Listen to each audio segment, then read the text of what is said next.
सबसे अधिक अगर दलितों का शोषण किसी ने किया है तो वह कांग्रेस है।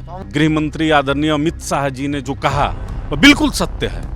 कांग्रेस को अपने अंतर मन में झांक कर देखना चाहिए। आज जो राहुल गांधी मोहब्बत की दुकान चलाते चलाते देश विरोधी ताकतों से मिलने लगे विदेश में जाकर, बाबा साहेब अंबेडकर उस कैबिनेट से इस्तीफा देकर बाहर क्यों गए? अंबेडकर साहब को साजिशन चुनाव किसने हरवाया? अब इससे कांग्रेस को तितकी लग गई है। पहले राहुल गांधी तो बताएं कि यह किस जात से बिलोंग करते हैं। जो शब्द का प्रयोग कांग्रेस, आरजेडी, वामपंथी या टीएमसी करती है वह देश में और दूसरी कोई पार्टी नहीं करती है। तो अपने पहले गिरेबान में झांक कर देखे और बिहार को 90 के दशक में कहां पहुंचाया है ये सबको पता है। और आने वाले समय में जो एनडीए गठबंधन तय करेगा, आदरणीय पशुपति कुमार पारस जी उसमें उस तरीके से चलने का काम करेंगे। नमस्कार, द इंडिया टॉप देख रहे हैं। मैं हूं आपके साथ बिरजू सिंह। संसद में अमित शाह ने जो कुछ भी कहा बाबा साहब भीमराव अम्बेडकर को लेकर, आप लोगों ने विस्तार से उसे देखा, समझा कौन गलत कौन सही, कौन कितना गलत बोला। लेकिन उसके बाद बिहार और देश की राजनीति में भूचाल आ गया है। विपक्ष की हर एक पार्टियां की तरफ से अमित शाह का इस्तीफा मांगा जा रहा है। कोई कह रहा है कि अमित शाह पागल हो गए हैं, कोई कह रहा है कि भारतीय जनता पार्टी अमित शाह दलित विरोधी है, अम्बेडकर विरोधी है। ऐसे में उन नेताओं पर भी सबकी नज़र है जो दलित की राजनीति करते हैं, जो दलित के बड़े चेहरे कहे जाते हैं। बिहार एनडीए में चिराग मांझी के अलावा पशुपति कुमार पारस की पार्टी भी है। दलित के बड़े चेहरे हैं पूर्व केंद्रीय मंत्री, राष्ट्रीय लोजपा के सुप्रीमो। मेरे साथ पार्टी के मुख्य प्रवक्ता चंदन सिंह हैं। हर व्यक्ति जानना चाह रहा है कि भाई जो दलित के बड़े बड़े नेता हैं वो अमित शाह का समर्थन कर रहे हैं, विरोध कर रहे हैं। चूँकि आप लोग एनडीए में हैं तो अमित शाह के इस बयान को लेकर दुख हो रहा है, लग रहा है कि अमित शाह गलत बोल रहे हैं, जैसा कि विपक्षी पार्टियां कह रही है कि भाई वो दलित विरोधी हो गए, अम्बेडकर विरोधी हो गए। नहीं, बिल्कुल नहीं। देखिए, सदन के अंदर में देश के यशस्वी गृह मंत्री आदरणीय अमित शाह जी ने जो कहा वह बिल्कुल सत्य है। कांग्रेस को अपने अंतर मन में झांक कर देखना चाहिए। आज जो राहुल गांधी मोहब्बत की दुकान चलाते चलाते देश विरोधी ताकतों से मिलने लगे विदेश में जाकर, आज उनको लग रहा है कि अंबेडकर जी का अपमान हो गया है। क्या कहा उन्होंने? उन्होंने कहा कि कांग्रेस जब सत्ता में थी तो बाबा साहेब अंबेडकर उस कैबिनेट से इस्तीफा देकर बाहर क्यों गए? अंबेडकर साहब को साजिशन चुनाव किसने हरवाया?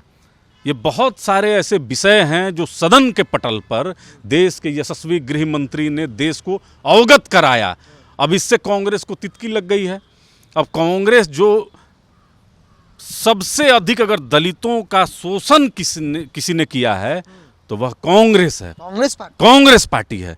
और राहुल गांधी जो आप देख रहे होंगे इन दिनों बोलते हैं कि जाति आधारित गणना करवाइए, जनगणना करवाइए, किसकी कितनी जात के लोग हैं ये पता चलना चाहिए। पहले राहुल गांधी तो बताएं कि यह किस जात से बिलोंग करते हैं, इनका कौन सा जात है।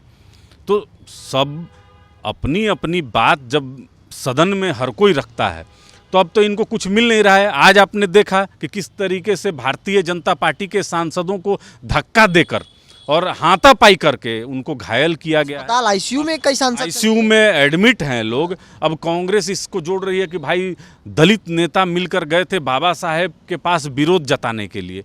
अरे आपको अपने गिरेबान में झांक कर देखना चाहिए कि आप कहाँ थे और कहाँ आप पहुँच गए। इस तरीके के जो इंडिया गठबंधन के जो नेता हैं, जैसे आप आदरणीय लालू प्रसाद यादव जी का आपने बयान सुना होगा कि नीतीश कुमार जी आंख सेकने जा रहे हैं। जो आधी आबादी है, जो नीतीश कुमार ने आधी आबादी को जो सम्मान दिया बिहार में, वह पूरे देश भर में कोई उदाहरण दूसरा नहीं मिलता है बिरजू जी।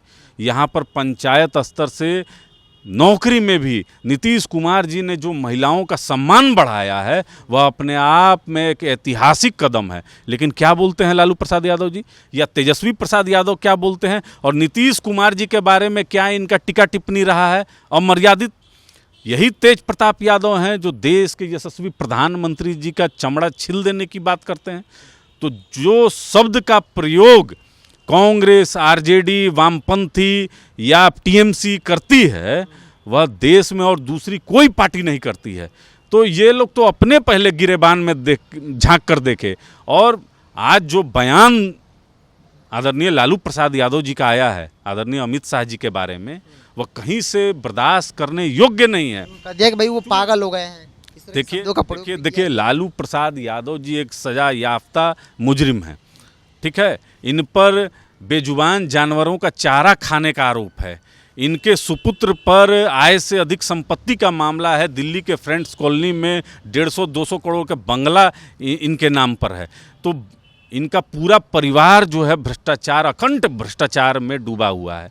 तो ये लोग क्या बोलेंगे? और बिहार को 90 के दशक में कहाँ पहुँचाया है ये सबको पता है। अब महिलाओं का जहाँ तक बात है, देखिए इनके राज में दलित बच्चियों के साथ और सवर्ण बच्चियों के साथ जो दुर्व्यवहार और दुराचार हुआ है उस पर तो कई किताब लिखा गया है।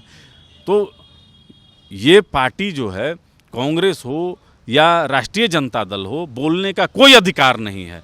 अगर इस तरीके का भाषा का प्रयोग करेगा आरजेडी तो बिहार की जनता है अभी उपचुनाव में सबक सिखाई है। 2025 बिहार विधानसभा में घर बैठा देगी इनको। तो पहले परिवार में इनके कौन नेतृत्व करेगा, आपस में पहले राष्ट्रीय जनता दल को फरिया लेना चाहिए और इंडिया गठबंधन को पहले फरिया लेना चाहिए। चूँकि आपस में जिस तरीके से सीट के लिए सरफुटअव्वल लीलों का स्टार्ट हो गया है, आगे देखिएगा सब अपना अपना ढपली अपना अपना राग लोग एक गाएगा। सवाल कई बार उठता है कि पशुपति कुमार पारस एनडीए में है या नहीं है, लेकिन आज की तारीख में जो अमित शाह ने बयान दिया, जो हाय तौबा, जो हल्ला बोल प्रदर्शन चल रहा है, आप कह रहे हैं कि भाई अमित शाह ने बिल्कुल सही कहा है, उन्होंने दलितों का अपमान नहीं किया है, बाबा साहब अम्बेडकर का अपमान नहीं किया है। जब बिल्कुल देखिए, राष्ट्रीय लोक जनशक्ति पार्टी एनडीए का एक मजबूत हिस्सा है। अगर आप इससे आकलन करते हैं कि हमको किसी भी बैठक में निमंत्रण नहीं मिलता है, तो देखिए निमंत्रण के लिए राजनीति राष्ट्रीय लोक जनशक्ति पार्टी नहीं करती है। जब देश के यशस्वी प्रधानमंत्री ने तय कर लिया कि राष्ट्रीय लोक जनशक्ति पार्टी एक भी सीट पर चुनाव नहीं लड़ेगी, उसी समय हमारे नेता आदरणीय पशुपति कुमार पारस जी ने दल से ऊपर देश को रखा और तीसरी बार यशस्वी प्रधानमंत्री आदरणीय नरेंद्र मोदी जी को गद्दी पर बैठाने के लिए अपने आप को होम कर दिया, सेक्रीफाइस कर लिया। माननीय गृह मंत्री जी से हमारे नेता की मुलाकात हुई और माननीय गृह मंत्री जी ने स्पष्ट कहा है कि 2025 में आपका ख्याल रखा जाएगा, मान सम्मान पूरा दिया जाएगा। तो हम लोग एनडीए के साथ में हैं, हमारे नेता अभी एनडीए के साथ में हैं और आने वाले समय में जो एनडीए गठबंधन तय करेगा, आदरणीय पशुपति कुमार पारस जी उसमें उस तरीके से चलने का काम करेंगे। वैसे जनवरी में पार्टी की कार्य समिति की बैठक होगी, उसमें स्पष्ट हो जाएगा। एक अंतिम सवाल ले लेते हैं। बिहार में माई बहन सम्मान योजना की चर्चा खूब हो रही है। तेजस्वी यादव ने कहा है कि बिहार के माई बहन को सम्मान देंगे, सरकार बनी तो पहली कैबिनेट में जो प्रस्ताव पारित होगा, सिग्नेचर होगा, वो 2500 रुपये का होगा। बिहार के महिलाओं को, बहनों को 2500 रुपया दिया जाएगा। देखिए, सम्मान तो पहले उनको घर में करना चाहिए। आदरणीय मीसा भारती जी सांसद हैं, नेतृत्व तो क्यों नहीं देते हैं राष्ट्रीय जनता दल? दें तेजस्वी प्रसाद यादव पहले। तेजस्वी जी में दिक्कत क्यों है? तब दिक्कत इसलिए है कि तो देखिए बहुत ज़्यादा पढ़े लिखे नहीं हैं। इनको पता होना चाहिए कि आदरणीय नीतीश कुमार जी ने जो महिलाओं को सम्मान दिया है पंचायत में और सरकारी नौकरी में, यह देश भर में दूसरा कोई उदाहरण नहीं मिलता है। और इनके कैबिनेट में भी आप देख लीजिएगा, ये जिस तरीके से टिकट भी वितरण करते हैं और जो सम्मान नीतीश कुमार जी देते हैं या माननीय प्रधानमंत्री जी नरेंद्र मोदी जी जो सम्मान देते हैं, वह दूसरा कोई उदाहरण नहीं मिलता है। तेजस्वी प्रसाद यादव को अपने गिरेबान में झांक कर देखना चाहिए। और यह लालच दे रहे हैं, ये लालच देने का काम है कि आप आइए तो हम आपको ये चीज़ देंगे, जबकि कोई काम इन्होंने नहीं किया है। तो हम तो पहले कहेंगे कि पहले जो माई बहन सम्मान और मान सम्मान का जो शुरुआत है वो अपने घर से करना चाहिए। राष्ट्रीय जनता दल को अपना नेतृत्व और अपना राष्ट्रीय अध्यक्ष का कुर्सी, मुख्यमंत्री की उम्मीदवार मीसा भारती को बनाएं ये लोग, तब बात करें आगे। तेजस्वी प्रसाद यादव को बहुत कुछ जानकारी नहीं है, तो जो उनका हरियाणा वाला मित्र है जो ज्ञान दे देता है उस पर बोल देते हैं। बड़ी बात इस वीडियो में कि भाई पशुपति कुमार पारस एनडीए में है, 25 में भी चुनाव एनडीए के साथ ही लड़ेंगे। और उससे भी बड़ी बात कि अमित शाह ने जो कुछ भी कहा, बाबा साहब भीम अम्बेडकर का नाम लिया, उसमें उन्होंने कुछ भी गलत नहीं कहा।